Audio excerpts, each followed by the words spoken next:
সেই জ্ঞানটি কি? এই কালেমা বিষয়টা কি? এই কালেমাটি আল্লাহ এই মানব দেহের মধ্যে কোথায় রেখেছেন?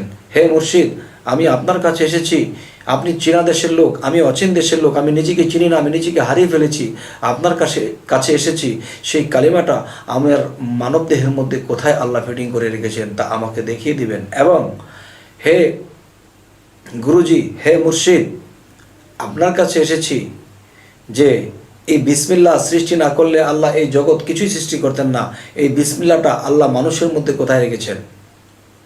এই জিনিসগুলো যখন আমি জানতে পারবো, একজন মুর্শিদ আমাকে দিবে, তখনই আমি সেই মুর্শিদকে আমি মুর্শিদের সম্মান দিয়ে তার চরণে আমার ঠাঁই খুঁজে নেব। তখনই দেখা গেছে যে এই পৃথিবীতে থেকে আমি যতটুকু সাধনা করব ততটুকু অগ্রসর হবই। তবে আমি যখন আমাকে চিনলাম, আমার মধ্যে কালেমাকে চিনলাম, আমি আমার মধ্যে বিসমিল্লাহকে চিনলাম, এবং সেই বিসমিল্লাহর 19টি হরফের মধ্যে আমি চিনলাম, এবং সেই বিসমিল্লাহর 19টি হরফ বা হরফের ভিতরে ঢুকলো, সেই বা হরফটি আমার মধ্যে আল্লাহ কোথায় লুকিয়েছেন, এবং বা হরফের ভিতরে যে বা হরফের নিচে যে নক্তা, এই নক্তার মধ্যে কি বিষয় লুকানো আছে, এই জিনিসগুলো আমার মধ্যে কোথায়, বা হরফের নক্তাটা আমার মধ্যে কোথায়, যখন আমি দেখব তখনই আমি তাকে মুর্শিদ রূপে মানব। এবং সেই রূপে যখন আমি প্রেমে ফানাফিল্লা হব, একদিন কি হবে?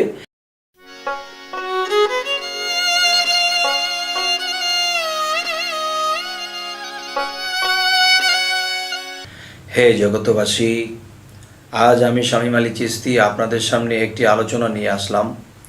সে আলোচনাটি হলো যে আমরা এই পৃথিবীতে এসেছি আল্লাহর ইবাদত করব, আল্লাহকে ডাকব, কামাই রোজগার করব, বাড়ি গাড়ি করব, এরপরে একদিন কি হবে? ছেলেপেলেরা থাকবে আর আমরা একদিন মরব। তো আমরা একদিন মরব, তো এই বিষয়ে তো আমরা এই পৃথিবীতে আসিনি। যেমন আল্লাহ কোরআনে একটি জায়গায় বলেছেন যে আমি মানুষের মৃত্যু ও জীবন সৃষ্টি করিয়াছি পরীক্ষা করার জন্য। এখন আল্লাহর পরীক্ষা দিতে হলে আমাদের শিক্ষিত হইতে হবে। যেমন আমরা স্কুল কলেজে যদি আমরা লেখাপড়া করি, তখন দেখা যায় যে আমরা বর্ষর পরে আমরা একটা ফাইনাল পরীক্ষা দিই। তো পরীক্ষা দিলে সে পরীক্ষাতে আমরা উত্তীর্ণ হই। তো এখন যে বিষয়টি হলো যে আমরা এই পৃথিবীতে এসেছি আল্লাহর পরীক্ষা দিতে। তো আল্লাহর পরীক্ষা দিতে আমাদের অবশ্যই শিক্ষা লাগবে। যেমন ওই স্কুল কলেজে পরীক্ষা দিতে হলে সারা বছর পরে ফাইনাল পরীক্ষাতে পাস করলে সে আবার উত্তীর্ণ হয়। তো আমরা এই পৃথিবীতে এসেছি, দেখা যায় আল্লাহর ইবাদত করব, কামাই রোজগার করব, হক হালাল বেঁচে চলবো, এটাই কি শেষ? না বাবা, তো এটাই শেষ নয়। এটা যদি শেষ না হয় তাহলে আমাদের কি করতে হবে? যেমন আল্লাহ তাআলা বলেছেন যে আমি এই পৃথিবী সৃষ্টি করেছি, যে এই পৃথিবীতে আমার সৃষ্টি আমি কি করে করেছি, কোন সৃষ্টি কিভাবে কি করেছি, আত্মা সৃষ্টি করেছি, এই আত্মা কেন সৃষ্টি করেছি এবং কি দিয়ে সৃষ্টি করেছি। তাহলে এই জ্ঞান সম্পর্কে আল্লাহ জানার জন্য নিষেধ করেন নাই যে তোমরা জ্ঞানী হও। তবে আমরা যখন জ্ঞানী হব, অল সাইড জ্ঞানী যখন হয়ে যাব, তখন আমরা পরীক্ষায় পাশ করতে পারবো। আর যখন পরীক্ষায় পাশ করব তখনই কিন্তু দেখা গেছে আল্লাহ উত্তীর্ণ করে দেবে এবং আল্লাহর রুহানি জগতে আমরা যেতে পারবো। তো আমরা এই পৃথিবীতে সৃষ্টি হয়ে এসেছি, কিন্তু আসছি কোথা থেকে, কোথায় আমাদেরকে আল্লাহ সৃষ্টি করে রেখেছিলেন, সেই জায়গাটির নাম কি? সেই জায়গাটির নাম হলো আলমে আরওয়া। আলমে আরওয়াতে আল্লাহ আমাদেরকে সৃষ্টি করে রেখেছেন এবং এই পৃথিবীতে পাঠিয়েছেন পরীক্ষার মঞ্চে। এই মঞ্চে আমার যেরকম অভিনয় হবে সেরকমই আমার উত্তীর্ণ বিষয়টা হবে। তো এই মঞ্চের মধ্যে আমাদের অভিনয় ভালো হলো না, দেখা গেছে যে আল্লাহর ইবাদত করলাম, মানুষের সাথে খারাপ ব্যবহার করলাম, এবং দেখা গেছে যে এক একটা দলিল বা এক একটা গ্রন্থে যদি আমরা লক্ষ্য করি, দেখা গেছে সেখানে বলা হয়েছে যে মান আরাফা নাফসাহু ফাকাদার রাব্বাহু, যে সর্বপ্রথম তুমি তোমার নিজেকে চিনো, এরপরে তোমার রবকে চিনবা। এখন আমার নিজেকে চিনবো, নিজেকে চিনলে আমার রবকে চিনবো। তাহলে আমি কে? আমার পরিচয় কি? এখন আমি জন্মান্তরে নিজকে হারিয়ে ফেলেছি। আমি আমাকে চেনার জন্য, জানার জন্য আমি মুর্শিদ ধরেছি। যখন আমি মুর্শিদের কাছে গেলাম, তখন দেখা গেছে যে বায়াত হলাম, কিন্তু আর কোনো দিন গেলাম না, আর কোনো দিন খবর নিলাম না।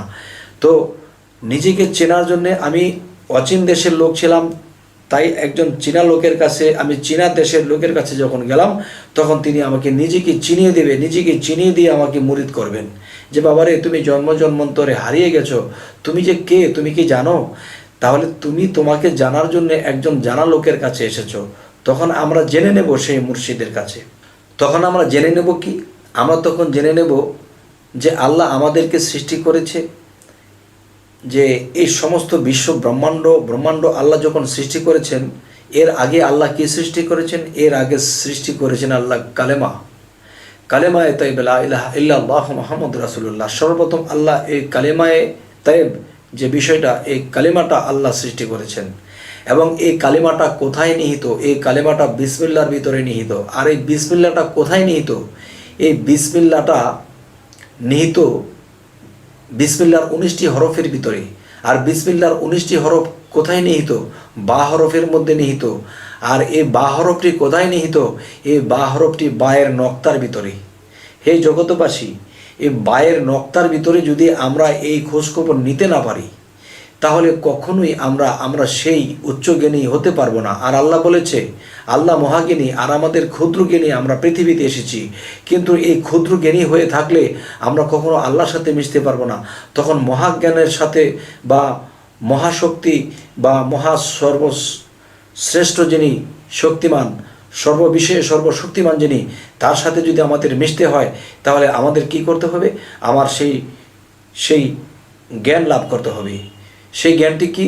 এই কালেমা বিষয়টা কি? এই কালেমাটি আল্লাহ এই মানব দেহের মধ্যে কোথায় রেখেছেন? হে মুর্শিদ, আমি আপনার কাছে এসেছি, আপনি চীনা দেশের লোক, আমি অচীন দেশের লোক, আমি নিজেকে চিনি না, আমি নিজেকে হারিয়ে ফেলেছি, আপনার কাছে এসেছি। সেই কালেমাটা আমার মানব দেহের মধ্যে কোথায় আল্লাহ ফিটিং করে রেখেছেন তা আমাকে দেখিয়ে দিবেন। এবং হে গুরুজি, হে মুর্শিদ, আপনার কাছে এসেছি যে এই বিসমিল্লাহ সৃষ্টি না করলে আল্লাহ এই জগৎ কিছুই সৃষ্টি করতেন না। এই বিসমিল্লাহটা আল্লাহ মানুষের মধ্যে কোথায় রেখেছেন?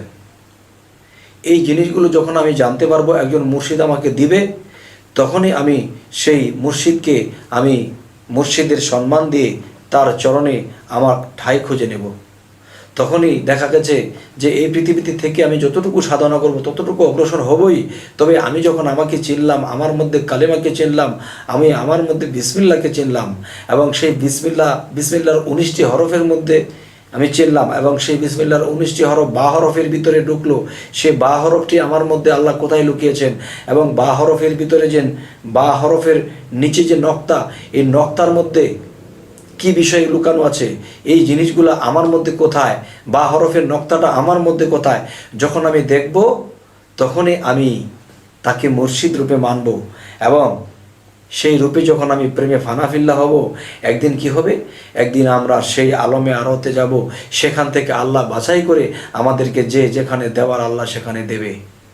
তবে চাই না মুর্শিদের কাছে, চাই না আল্লাহর কাছে, চাই না রাসূলের কাছে, চাই না বেহেশত, চাই না দোজখ, চাই তোমার হুব্বে দিদার। যদি তোমাকে আমি পাই, তাহলে হয়ে যাব আমি পার, আমার আর চিন্তা থাকবে না এই জগত মাঝে। হে জগতবাসী, আজ এই কথাগুলো বলেই রাখবো। সকলেই ভালো থাকবেন। আমাদের চ্যানেলটি যদি আপনাদের কাছে ভালো লাগে, তবে অবশ্যই সাবস্ক্রাইব করুন। তবে আপনাদের সাথেই আমি থাকবো। যখনই আপনাদের মনে পড়বে, তখনই মনে করেন আমি আপনাদের সামনে উপস্থিত হব। যদি কিছু কথা আপনাদেরকে পেশ করতে পারি, বলতে পারি, নিজের জীবন ধন্য হয়ে যাবে। হে জগতবাসী, আজ এই বলেই রাখছি, সকলেই ভালো থাকবেন। আল্লাহ হাফিজ।